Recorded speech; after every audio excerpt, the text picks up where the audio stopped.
ഏത് തേങ്ങേരത്തേക്കാടാ വണ്ടിയായിട്ട് പോകുന്നത് നമുക്കേ? നിങ്ങൾ എന്ത് വർത്താനാ പറഞ്ഞ കോയക്ക? തെറ്റ് നമ്മളെ അടുത്തല്ലേ? എന്ത് തെറ്റാണത്? ഇതൊക്കെ നമ്മളെ ഏരിയ അല്ലേ? രണ്ടെണ്ണം പൊട്ടിച്ചു കൊടുക്കണേ നമുക്കിന്. ഈ ആ സമയത്ത് നിർത്തിയില്ലടോ, അല്ലേ അവന് രണ്ടെണ്ണം ഞാൻ പൊട്ടിച്ചു കൊടുക്കേനി. കോയക്ക ബാക്കിൽ ഒരുത്തം പറന്ന് വരുന്നുണ്ട്, ഓനാന്നാ തോന്നുന്നത് കോയക്ക.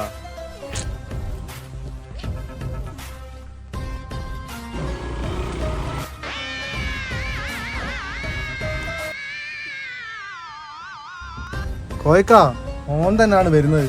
കല്ല് കിട്ടുകയാണെങ്കിൽ നിങ്ങൾ എന്നെ വാങ്ങിക്കോളി. ഇനി അതിലേക്ക് വലിച്ചയക്കരുത് നിങ്ങൾ പറഞ്ഞേക്കാം.